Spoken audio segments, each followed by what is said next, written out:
Hermanos amados, me da mucho gusto estar con ustedes en esta hora. Gracias, pastor, por la invitación de estar en esta celebración. Gracias a Dios, hermanos, porque el Señor nos sigue sosteniendo, ayudando, bendiciendo. Estoy ahorita en el año 54 de ser pastor, hermanos, con la ayuda del Señor. Mis hermanos que me conocieron en aquel tiempo aquí saben que en febrero cumplo años, de modo que acabo de cumplir 81 años, hermanos. Y, y por ahí leí que hay 5 señales cuando una persona empieza a envejecer. Se las voy a decir. La primera señal es que se le empiezan a olvidar uno las cosas. De las otras 4 no me acuerdo, hermanos.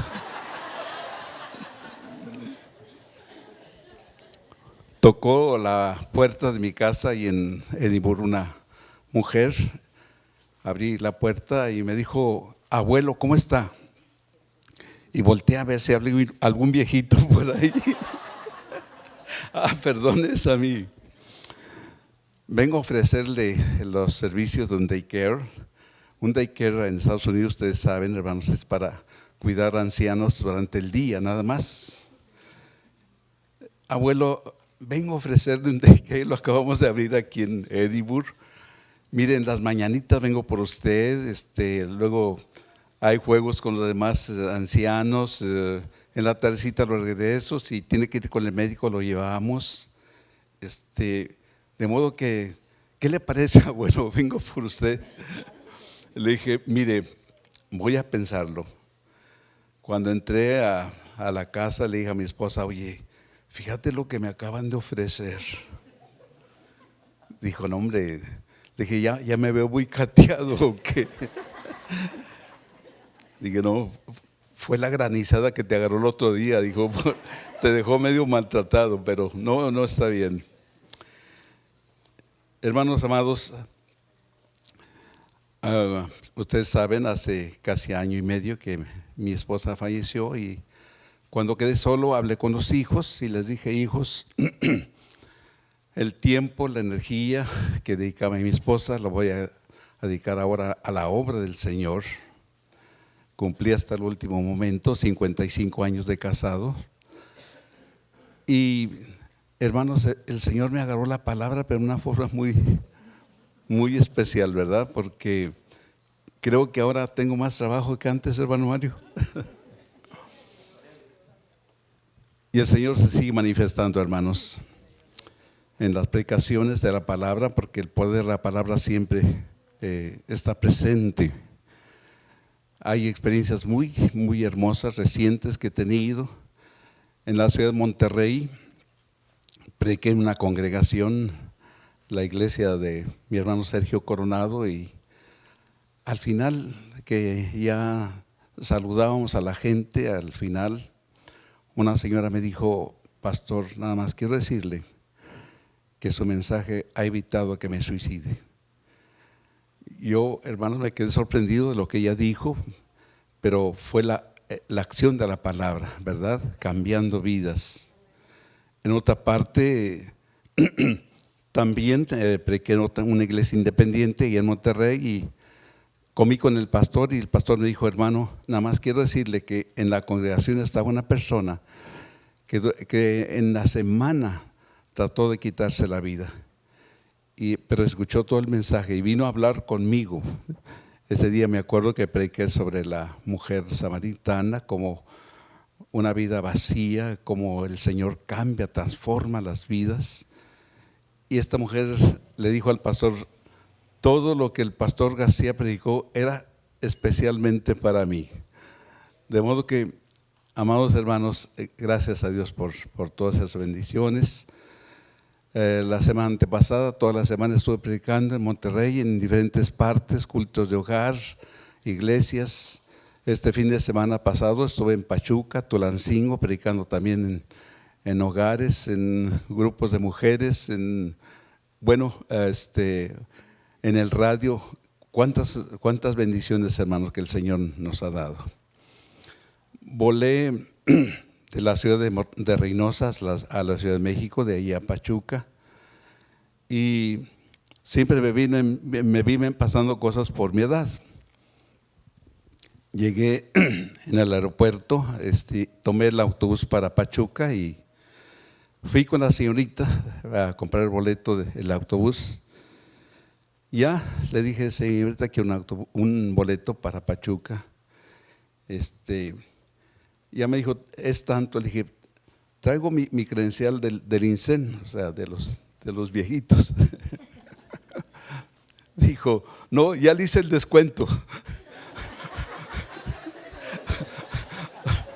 O sea que antes ella ya me había visto viejito, hermanos, y me había dado el descuento. Bueno, gloria a Dios, hermanos. Vamos a orar. Padre, gracias te damos por tus bendiciones. Gracias te damos, Señor, por esta iglesia, por el aniversario que se está celebrando estos días.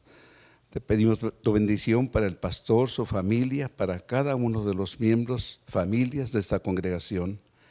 Ahora llega el momento, Señor, de abrir tu palabra, de recibir ese mensaje siempre fresco, siempre nuevo que tú nos tienes. Bendice este mensaje en el nombre de Jesús. Amén. En el segundo libro de los Reyes, capítulo 2, segundo libro de Reyes, voy a hacer lectura, hermanos, de los versículos 1 al 12.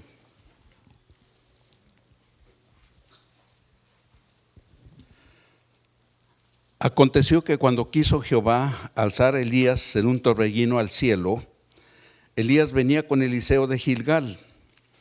Y dijo Elías a Eliseo, quédate ahora aquí, porque Jehová me ha enviado a Betel. Y Eliseo dijo, vive Jehová y vive tu alma, que no te dejaré. Descendieron pues a Betel, y saliendo a Eliseo, los hijos de los profetas que estaban en Betel, le dijeron, ¿sabes que Jehová te quitará hoy a tu señor de sobre ti? Y él dijo, sí, yo lo sé, callad. Y Elías volvió a decir a Eliseo, quédate aquí ahora porque Jehová me ha enviado a Jericó. Y él dijo, vive Jehová y vive tu alma, que no te dejaré. Vinieron pues a Jericó y se acercaron a Eliseo los hijos de los profetas que estaban en Jericó y le dijeron, ¿sabes que Jehová te quitará hoy a tu señor de sobre ti? Él respondió, sí, yo lo sé, callad. Y Elías le dijo, te ruego que te quedes aquí, porque Jehová me ha enviado al Jordán. Y él dijo, vive Jehová y vive tu alma, que no te dejaré. Fueron pues ambos. Y vinieron 50 varones de los hijos de los profetas, y se pararon delante a lo lejos, y ellos dos se pararon junto al Jordán. Tomando entonces Elías su manto, lo dobló y golpeó las aguas, las cuales se apartaron a uno y a otro lado y pasaron ambos por lo seco. Cuando habían pasado, Elías dijo a Eliseo, pide lo que quieras que haga por ti antes que yo sea quitado de ti. Y dijo Eliseo, te ruego que una doble porción de tu espíritu sea sobre mí. Él le dijo, cosa difícil has pedido. Si me vieres cuando fuere quitado de ti, te será hecho así, mas si no, no. Y aconteció que yendo ellos y hablando, aquí un carro de fuego con caballos de fuego apartó a los dos, y Elías subió al cielo en un torbellino.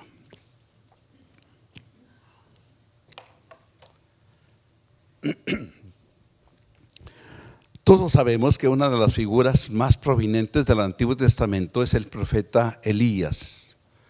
Elías es el representativo de los profetas en el Antiguo Testamento.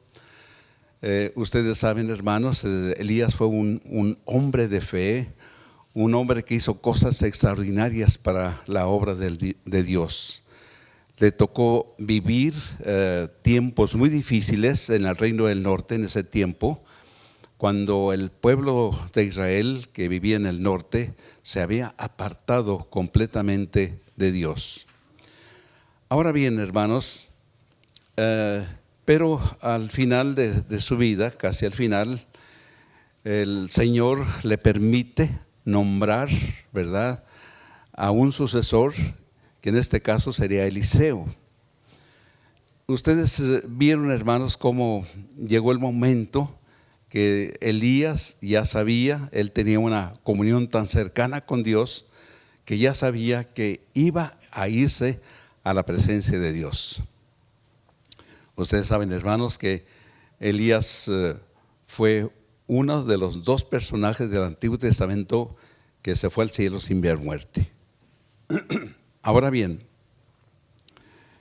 cuando iba junto con Eliseo, aquí se nos dice, hermanos, que los dos fueron visitando algunos lugares. Primero llegaron a Gilgal, después llegaron a Betel, luego a Jericó y finalmente al Jordán. Y bueno, en cada uno de esos lugares, hermanos, el profeta quería separarse el profeta Elías quería separarse de Eliseo. Pero Eliseo, él estuvo perseverando hasta el fin para no separarse, para no apartarse de su Señor. ¿Cuáles fueron esos lugares, hermanos, que ellos estuvieron visitando? Aquí se nos dice en la Biblia. En primer lugar, pasaron por Gilgal. ¿Qué fue la ciudad de Gilgal?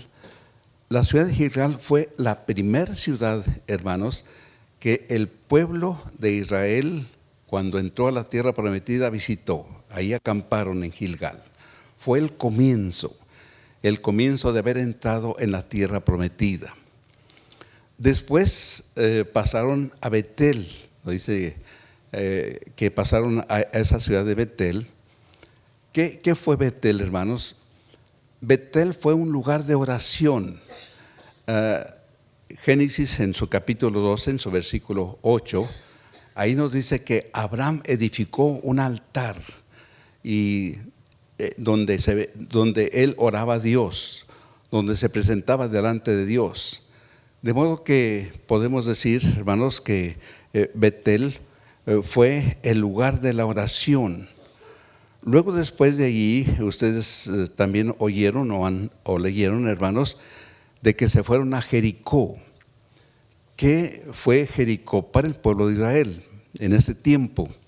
Bueno, ustedes también recordarán que Jericó fue la primera batalla que tuvieron los israelitas al entrar a la tierra prometida. Y como Dios intervino milagrosamente para derrumbar los muros de Jericó y que el pueblo de Israel ganara su primera victoria en la conquista de la tierra prometida. Después de allí, hermanos, se fueron a lo que es el Jordán, y allí en el Jordán fue donde Dios se encargó de alzar en aquellos en aquel carro de fuego al profeta y llevárselo a su presencia. Bueno, esta es una historia sumamente interesante, hermanos. Recuerdan cómo Elías había trabajado tan intensamente para la obra del Señor. Hubo un día que por alguna razón él se deprimió, quiso que Dios le quitara la vida, no quiso seguir más adelante, pero el Señor se encargó de restaurarlo. Al ser restaurado, Elías continuó cumpliendo los propósitos que Dios tenía para él y tuvo un final feliz, como nosotros lo vemos en la historia de este varón. Ahora bien, hermanos, siempre que encontramos historias en la Biblia, esas historias, hermanos, son para que nosotros veamos, encontremos, descubramos lecciones hermosas que Dios tiene para nosotros, hermanos. Y lo que yo quiero hacer en esta hora es una aplicación de esos lugares, hermanos, para nuestra vida personal. Lo que quiero que vean, hermanos, que este es un proceso que Dios hace de la vida cristiana. El visitar lugares como Gilgal, luego Betel, luego Jericó y luego Jordán. Ustedes van a ver, hermanos, que es un proceso que en algún momento, hermanos, el Señor quiere que nosotros también lo tengamos. Por ejemplo, Gilgal, como ya vimos, fue el comienzo para el pueblo de Israel, el comienzo de haber entrado en la tierra prometida. Hermanos amados, yo creo que en la mayoría de los casos, en todos nosotros, hemos tenido también un comienzo en la vida cristiana. ¿Cuándo fue ese comienzo? Cada uno de nosotros lo sabemos. A veces fue de niños, de jóvenes, a veces de adultos. Pero hubo un inicio cuando nos dimos cuenta, hermanos, que nosotros necesitamos reconocer, aceptar a Jesucristo como nuestro Salvador personal. Y ese comienzo, hermanos, qué hermoso fue. En mi experiencia personal, mamá conoció al Señor desde que era joven, de modo que cuando nosotros nacimos, ella nos llevó a la iglesia evangélica desde niños, pero quiero decirles que a los 14 años, hermanos, tuve mi experiencia personal de un encuentro con Jesucristo. Ahora bien, hermanos, qué hermoso es el comienzo, ¿verdad? Nos damos cuenta de la presencia de Dios en nuestras vidas, de la transformación que Él hace, del cambio, de la paz que Él pone en nuestro corazón, de cómo vemos la vida de una manera diferente, amados hermanos, cuando comienza la vida cristiana. El apóstol Pablo escribió que si alguno está en Cristo es una nueva criatura, las cosas viejas pasaron y todas son hechas nuevas. Y hermanos, y comenzamos a entender las cosas espirituales y nos damos cuenta de un mundo que antes no habíamos conocido, el mundo de la vida espiritual en Cristo, de las promesas, de la palabra, de cuántas cosas, hermanos, que el Señor tiene para nosotros cuando comenzamos la vida en Cristo.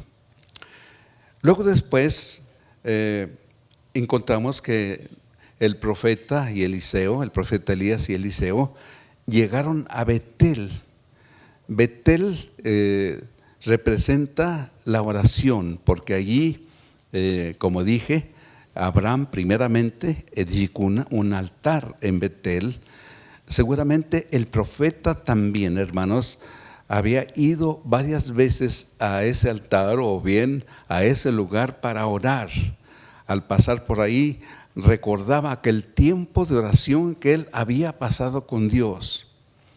Ahora bien, hermanos amados, cuando empezamos la vida cristiana, nos damos cuenta de la importancia tan grande, tan especial que es tener una vida de oración.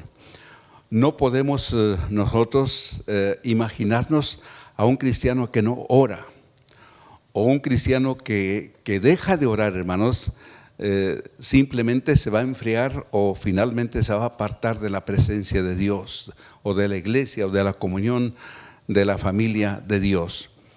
Por eso, hermanos, la oración es algo tan importante que debe de estar siempre nosotros presente en nuestras vidas. El apóstol Pablo escribió en su primera carta a los Tesalonicenses, capítulo 5, versículo 17, él dijo que oráramos sin cesar. También el apóstol Pablo escribió en Efesios 6, 18 que deberíamos de orar en todo tiempo.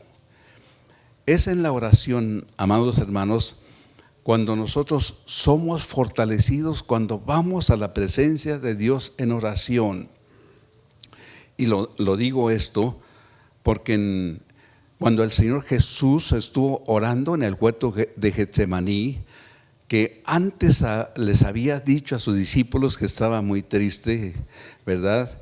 Estaba pasando por un momento de crisis y que él se fue a orar aparte allí en el huerto de Getsemaní. Lucas 22, 43 dice que de pronto apareció un ángel para fortalecerle. lo que entendemos aquí, hermanos, que es la oración la que viene a fortalecernos en momentos de necesidad.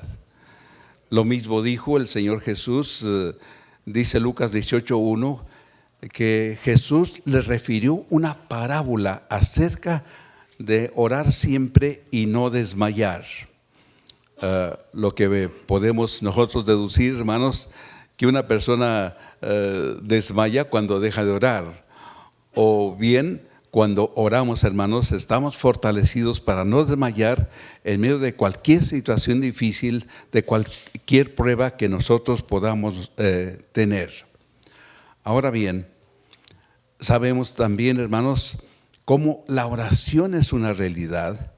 No es una sugestión que alguien en un momento puede decir que nos sugestionamos al orar. No, es una realidad, porque una persona que ora, su vida es cambiada al estar en la presencia de Dios.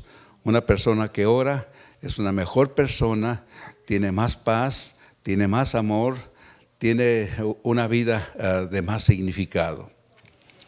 Es en la oración, hermanos, cuando nosotros nos ponemos en la presencia de Dios, en las manos de Dios, y echamos mano de los recursos divinos inagotables que Él tiene para nosotros como sus hijos y como para su pueblo, hermanos.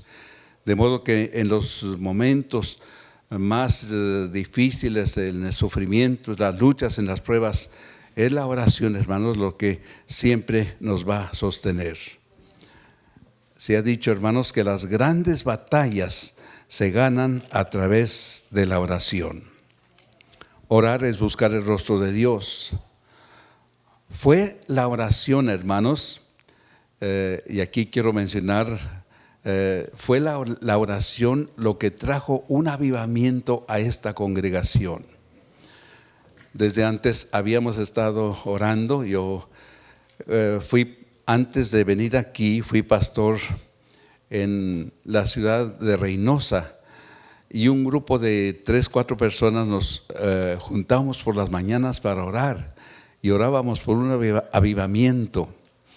Después los hermanos de Reynosa me reclamaron diciendo: hermanos, si orábamos aquí por el avivamiento, pero fue a caer allá en Nuevo Laredo.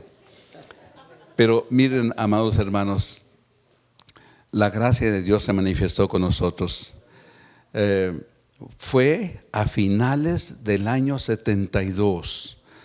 Habíamos tenido una semana de cultos especiales de la juventud con el que fue obispo de la iglesia allá en el centro, Raúl Ruiz Ávila. Raúl estuvo predicando, y en algún momento, hermanos, a mitad de semana yo le dije: Raúl, haz un llamamiento a los jóvenes para que pasen al frente de lo que tú estás predicando. Él me dijo: mira, Pedro, un día hice un llamamiento y nadie pasó, y me dio mucha pena. Desde entonces no hago llamamientos. Le dije: prueba otra vez. Cuando él probó, hermanos, los jóvenes empezaron a pasar al frente. Bueno, fue una semana muy bendecida. Después de esa semana, hermanos, los jóvenes decidieron unirse en oración y ayuno para pedir por varios jóvenes que estaban presos en la drogadicción. Eso lo acordaron el domingo en la noche. Después de ver las manifestaciones de Dios que hubo en esa semana y hubo el domingo en la noche, acordaron tener esa semana de ayuno y oración. Yo les secundé a los muchachos. Pensé que era algo pasajero en ellos, pero no. El primer día el altar estaba lleno de jóvenes, hermanos. Ya les dirigí yo en un estudio breve acerca de la oración. Siguieron orando. Vino el segundo día y vino el tercer día, hermanos, que fue el miércoles de esa semana de ayuno y oración, cuando vino ese derramamiento precioso, hermoso del Espíritu Santo, como nunca jamás se había visto, hermanos amados. Ahí empezó todo. Después de oír a los muchachos siendo llenados, bautizados con el Espíritu Santo, hablando en lenguas, cantando en lenguas, pero sobre todo sus vidas transformadas, amados hermanos. Como después de tener nuestras reuniones de 20, de 30 jóvenes, el templo tenía reuniones de más de 100 jóvenes, hermanos, porque los muchachos ahora llenos del Espíritu Santo se encargaban de predicar a Jesucristo y de traer muchachos de la calle. El primer año de avivamiento, déjenme decirles, hermanos, que salieron 10 jóvenes y señoritas de esta iglesia para estudiar en el ministerio. Lilita lo mencionaba, que esta iglesia ha dado muchos pastores y pastoras, y así es, hermanos. El primer año salieron 10 jóvenes y señoritas para estudiar el ministerio, y después cada año, 6, 8, 5, 4, pero varios años, hermanos, esta iglesia estuvo dando pastores o pastoras para la obra del Señor. Déjenme decirles, hermanos, que fue esa oración constante que hizo que esta iglesia, amados hermanos, creciera en una forma explosiva, por decirlo de una manera.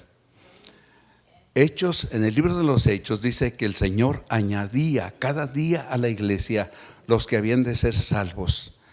Y hermanos, los primeros años experimentamos eso. No había un día en que una o más personas se convertían a Jesucristo. De modo que, amados hermanos, la oración es vital, es importante, hermanos. El mover del Espíritu Santo estará en relación a lo que una persona ore o lo que a una iglesia ore. Ustedes verán, hermanos, como en el libro de los Hechos, el día del Pentecostés, precisamente aquellos 120 que estaban reunidos en el aposento alto estaban orando cuando vino el derramamiento del Espíritu Santo. Más adelante, el capítulo 4 del libro de los Hechos, cuando nuevamente los discípulos, los nuevos creyentes se juntaron a orar porque estaban siendo perseguidos, dice que el lugar donde estaban orando tembló y fueron todos llenos del Espíritu Santo. De modo que ese Betel, hermanos, que encontraron los profetas, ese Betel tiene que estar permaneciendo en nosotros, o sea, una vida de oración, hermanos. Si la iglesia debe tener frutos, si la iglesia tiene que ver que los ministerios prosperen, sean bendecidos, el fundamento de todo ministerio tiene que ser siempre la oración. Es la oración, hermanos, la que nos va a sostener en medio de pruebas, de luchas, de tentaciones, de todo lo que el mundo en algún momento traiga o que el enemigo quiera apartarnos de los caminos del Señor. Es la oración, hermano, lo que va a evitar desalientos, depresiones, confusiones, porque cuando oramos estamos en la presencia de Dios y el Señor nos renueva, el Señor hace una nueva revisión de nuestra vida. Luego encontramos que después de Betel pasaron a Jericó, y Jericó, como decía, fue el lugar de la batalla, la primera batalla que los israelitas tuvieron en esa ciudad, cuando fueron derribados por el Señor milagrosamente los muros que protegían la ciudad, y entonces los israelitas lograron su primer conquista. Amados hermanos, yo creo que también nosotros debemos de saber que tarde o temprano tenemos que enfrentarnos a nuestro Jericó. O sea, hay batallas, hay luchas que constantemente nosotros tenemos que enfrentar, hermanos. Luchas del mundo de afuera, luchas internas en la familia, en nuestro propio ser, corazón, dudas, etcétera, hermanos. Pero una de las cosas que nosotros podemos saber que en medio de cualquier lucha, cuando nosotros acudimos al Señor, buscamos su ayuda, hermanos, Él nos da la victoria. El apóstol San Pablo, escribiendo en su carta a los Romanos, en el capítulo 8, al final de este capítulo decía: ¿quién nos podrá separar? ¿Quién nos podrá apartar del amor de Dios en Cristo Jesús? Tribulación, angustia, hambre, persecución, cuchillo, espada. Antes, en todas estas cosas somos más que vencedores por medio de aquel que nos amó. El apóstol Pablo, también escribiendo en su carta a los Efesios, en el capítulo 6, ustedes recordarán que allí está descrita la armadura del cristiano, donde Pablo dice: pónganse la armadura para que estén ustedes listos, dispuestos, ¿verdad?, a vencer al enemigo, a las acechanzas del diablo, que el diablo sea derrotado en el nombre de Jesús. De modo que, hermanos amados, en cualquier lucha que tengamos, ¿verdad?, de cualquier forma que esta sea la lucha, el enemigo que quiere desanimarnos, deprimirnos, desalentarnos, el enemigo que quiere que caigamos en tentación, que no sigamos los mandamientos del Señor, el enemigo que quiere que dudemos del amor de Dios, de la gracia de Dios, hermanos, todas esas luchas pueden ser vencidas en el nombre poderoso de Cristo Jesús. De modo que si estamos enfrentando a nuestro Jericó, recuerden que tenemos la victoria por medio de nuestro Señor Jesucristo. Amén, hermanos.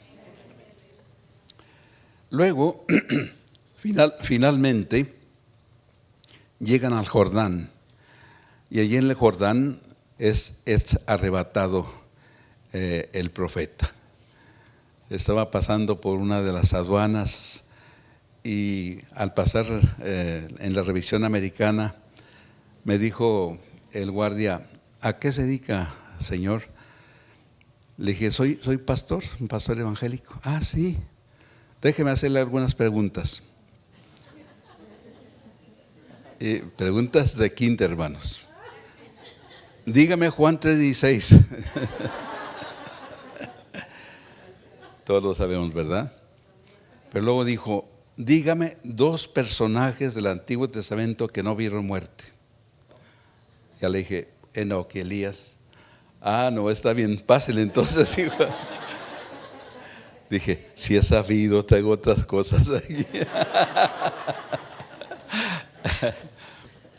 Hermanos amados, el profeta Elías allí fue, ustedes lo vieron, hermanos, en una forma extraordinaria, milagrosa. Había sido un hombre de Dios, había tenido una comunión con Dios preciosa, hermanos, de modo que Dios quiso que no hubiera muerte y lo arrebató para llevárselo al cielo de esa manera.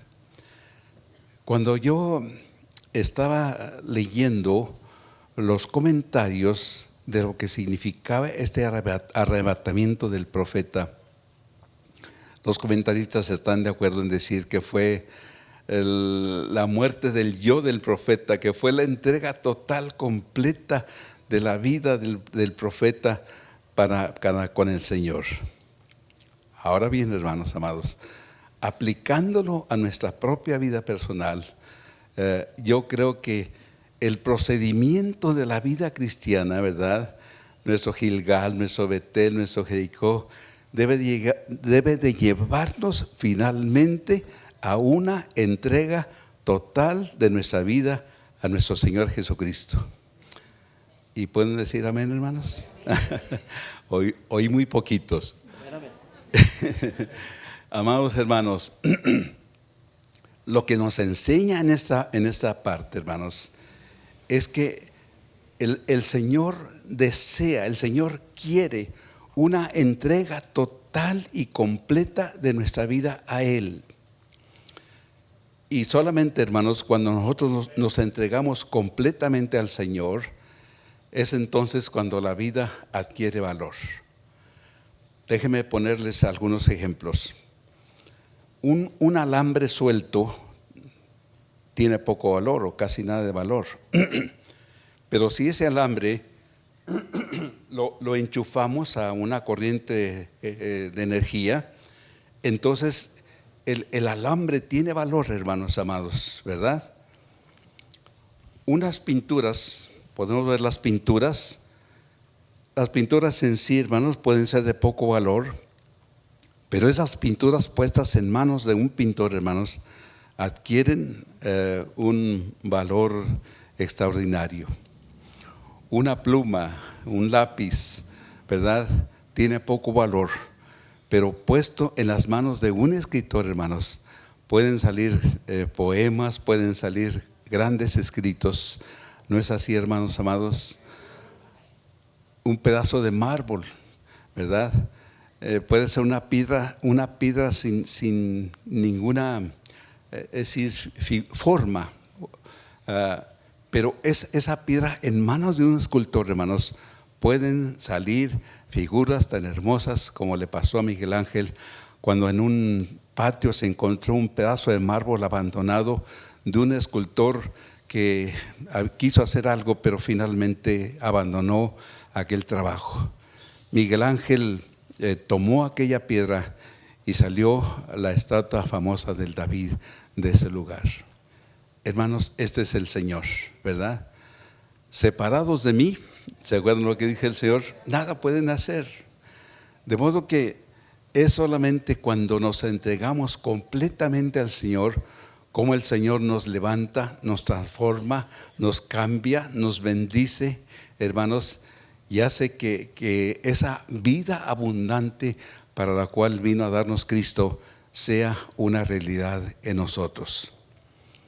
Ya les he dicho, hermanos amados, como este año el Señor me ha permitido cumplir 81 años, pero estoy experimentando la promesa de Isaías 40.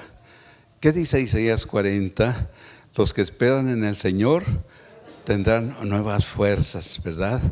Levantarán las alas como las águilas. Los muchachos se fatigan y se cansan, los jóvenes flaquean y caen, pero los que esperan en el Señor tendrán nuevas fuerzas. Y esta es la vida, hermanos, que no solamente para mí, sino para todos aquellos que pongan su vida en el Señor, que hagan una entrega total y completa de sus vidas al Señor. Él nos va a bendecir de muchas maneras. Estaba con un oculista y él estaba me hizo la historia clínica con las preguntas de rigor. Señor García, ¿tiene alta presión? No. ¿Tiene azúcar? No. ¿Tiene colesterol? No. Y luego deja de escribir y me dice, ¿de dónde vino usted, señor García? Del Señor, hermanos, de la presencia del Señor. Este es el Señor, hermanos.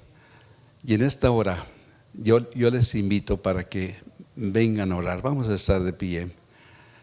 No sé cuál sea ahora su proceso que están pasando, hermanos. Si están en Gilgal, si están en Betel, si están en Jericó, o hace falta una entrega completa, total de la vida al Señor. Hay un himno muy hermoso. Me entrego solo a Él, ¿verdad? Y esa rendición, hermanos, es la que el Señor quiere de nosotros. Nos humillamos ante Él, nos entregamos ante Él y Él nos levanta y Él nos bendice como nunca antes nosotros hemos conocido una bendición así. De modo que yo quiero terminar orando, hermanos, y la invitación es aquellos que quieran venir aquí al frente, vengan, hermanos. Yo quiero bendecirlos en oración, pedir al Señor que esté con nosotros, con ustedes en su comienzo de la vida cristiana, aquellos que están comenzando, que el Señor les permita tener una vida de oración, que el Señor les ayude a vencer en las luchas en medio de su Jericó, o bien decirle, Señor, aquí está mi vida, tómala completamente, no quiero reservarme nada para mí, Señor. De modo que vamos a orar, hermanos. Vamos a bendecir el nombre del Señor. La vida cristiana es un proceso y el Señor quiere bendecirnos en cada proceso de nuestra vida. Padre, aquí estamos oyendo tu palabra, escuchando tu palabra, viendo lo que tú quieres para nosotros, Señor. Algunos de mis hermanos están empezando, tienen poco tiempo de haber conocido a Jesucristo. Están probando las mieles preciosas de la vida cristiana. Bendícelos, Señor, y afirma su fe. Otros mis hermanos están en Betel, están conociendo lo que es la vida de oración. Y estamos descubriendo, Señor, que solamente con tus fuerzas, con tu presencia, con el poder del Espíritu Santo, es como podemos enfrentarnos a la vida con todas sus vicisitudes. Señor, bendice a mis hermanos, que ellos tengan su Betel, que tengan una vida de oración, Padre, para que dependan completamente de ti en medio de toda necesidad, de toda lucha, de toda prueba, de toda enfermedad, Señor, porque tú eres el Dios que ha dicho: no te dejaré ni te desampararé. Señor, si estamos pasando por Jericó, alguna lucha, una lucha interna, Señor, con dudas, con desalientos, con situaciones difíciles, Señor, en el nombre de Jesús, Señor, que la sangre preciosa que Cristo derramó en la cruz del Calvario nos dé la victoria en cualquier tentación, lucha, sufrimiento que estemos pasando, Padre, para saber que tú, Señor, has dicho: no te dejaré ni te desampararé. Asimismo, Señor, toma nuestra vida, Padre. Nuestra vida en tus manos nuestra vida en nuestras manos es un problema, pero en tus manos es una posibilidad. Aquí estamos, Señor. Nos rendimos a ti. Yo me rindo a ti. Todo a Cristo yo me rindo y me entrego solo a Él. Así dice ese canto, y nosotros lo tomamos como una oración. Toma nuestra vida, Señor, y transfórmala y bendícela, y síguenos usando para la gloria de tu nombre. Gracias, Señor, por esta palabra tuya. Bendice a cada hermano, a cada hermana que ha recibido, Señor, esta palabra, y que haya frutos abundantes en el nombre precioso de Cristo Jesús. Amén, amén. Le podemos dar un aplauso al Señor, mis hermanos.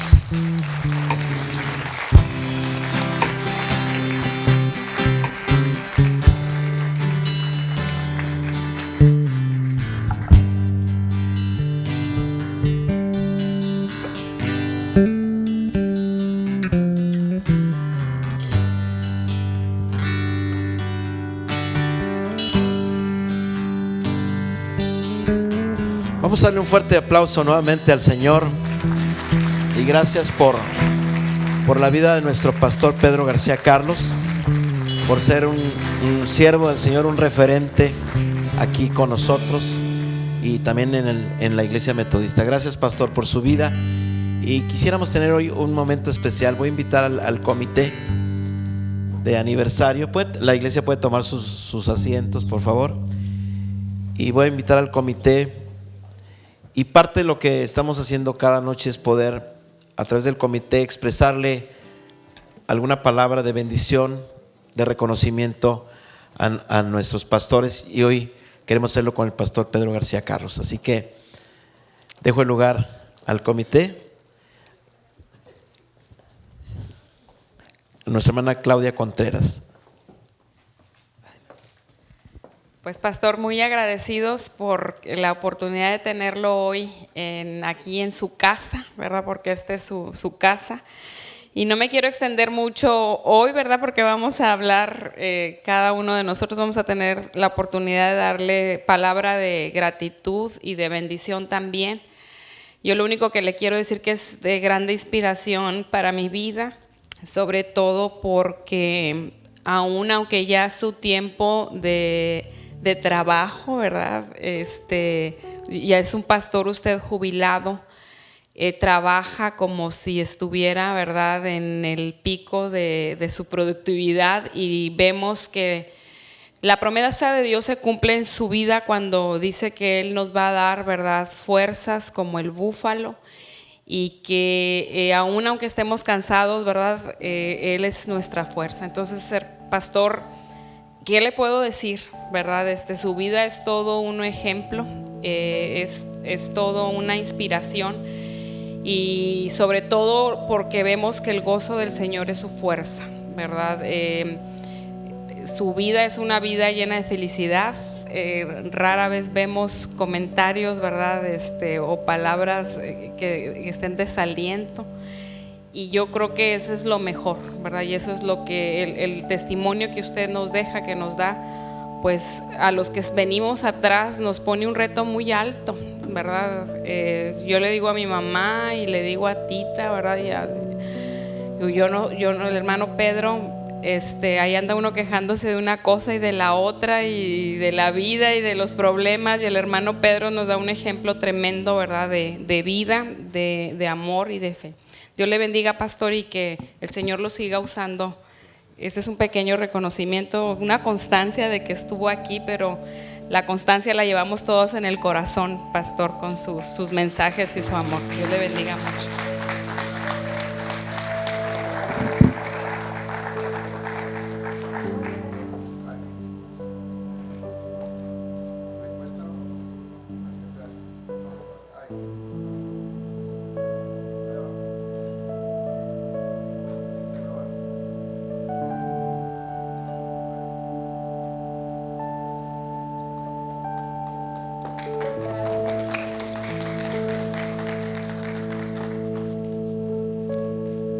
Pastor, que el Señor le bendiga. Damos infinitamente gracias a Dios, ¿verdad?, por su vida. Como decía Lidia hace unos momentos, lo recordamos, a mí también me tocó conocerle y estar aquí cuando era una niña, ¿verdad? Tenía que 10 años, yo creo, pero puedo recordar, ¿verdad?, la calidez, el amor de usted, de su familia. Y durante todo el tiempo que hemos estado en los caminos del Señor, la palabra sembrada ha dado fruto. Y glorificamos a Dios por su vida. Que el Señor le siga bendiciendo y le siga guardando en el hueco de su mano. Dios le bendiga, pastor. Dios le guarde.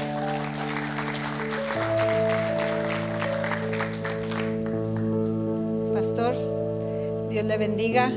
Damos muchas gracias a Dios por su vida, por el gran ejemplo, como comentaba Claudia, para muchos de nosotros que venimos detrás, y pedimos a Dios que los siga bendiciendo, que les siga dando esas fuerzas para seguir trabajando en su obra. Y damos muchas gracias a Dios por que nos pudo acompañar esta vez, y que sean muchas más que lo podamos tener aquí. Que Dios lo bendiga, pastor. Pastor Pedro, que Dios le bendiga. Muchas gracias por acompañarnos el día de hoy. Gracias por formar parte de esta celebración. Definitivamente para nosotros es un ejemplo, sus ganas, su fuerza, su deseo de servir al Señor. Muchas gracias por este ejemplo, y le damos gracias a Dios por su vida, por su ministerio y por su ejemplo. Que Dios lo bendiga.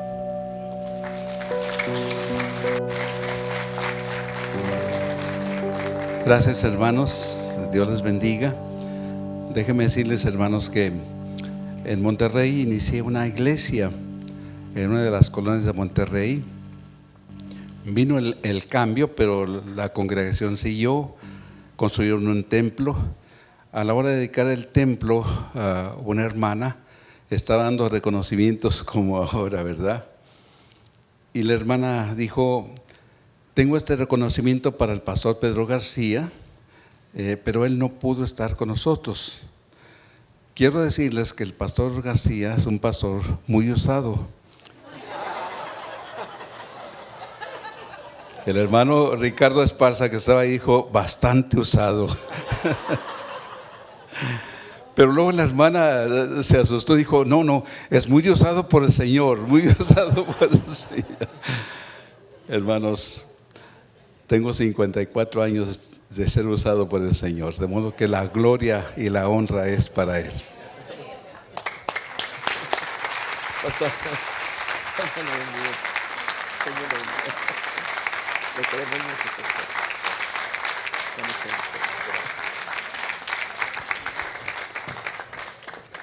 Muy bien, estamos alegres, ¿verdad? Vamos a estar puestos en pie.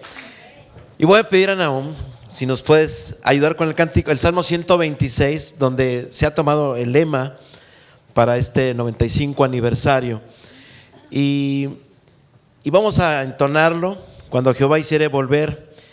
Y comienza un poco melancólico el cántico, este salmo, pero termina precisamente en la alegría, que es el cambio hacia la esperanza y hacia el gozo del Señor. Así que, Padre, te alabamos y te glorificamos. Y queremos terminar este momento, Señor, confirmando en nuestro corazón: eres bueno, Señor. Gracias por la iglesia. Gracias por tus siervos, gracias por la vida de nuestro hermano Pedro. Lo bendecimos y pedimos que lo sigas fortaleciendo. Y hoy, Señor, queremos terminar este tiempo con este salmo, que se grabe en nuestro corazón, porque habla precisamente de nuestro gozo y nuestra alegría. Amén. Cuando Jehová hiciere volver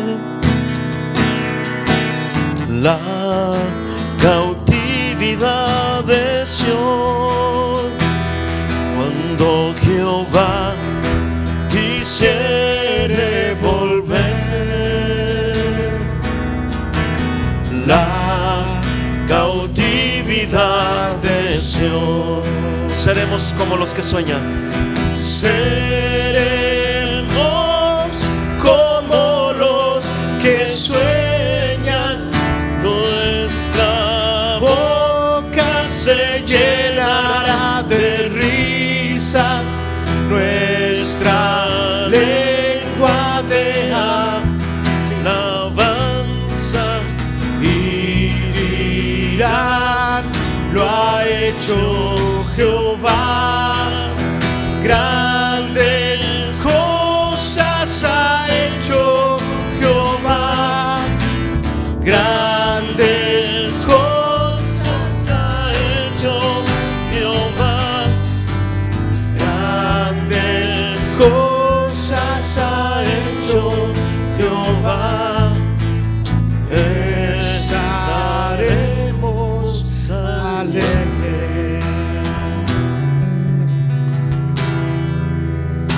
cuando Jehová hiciere volver la cautividad de Sion, cuando Jehová hiciere volver la cautividad de Sion, seremos como los que sueñan, nuestra boca se llenará de risas, nuestra lengua de alabanza, y dirán: lo ha hecho Jehová, grandes cosas ha hecho Jehová, grandes cosas ha hecho Jehová, grandes cosas ha hecho Jehová.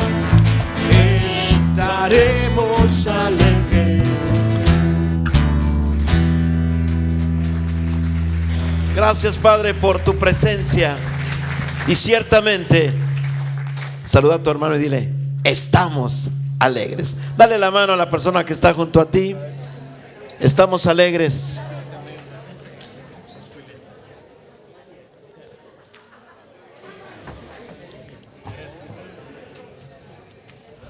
Ahora, Señor, rogamos que la gracia de Dios Padre, Dios Hijo y Dios el Espíritu Santo sea con cada uno de nosotros y nuestras familias, con el pueblo de Israel y con nuestra nación, ahora y siempre. Amén. La paz del Señor, Dios les bendiga, y nos vemos mañana nuevamente a las 7 de la tarde. Dios les bendiga.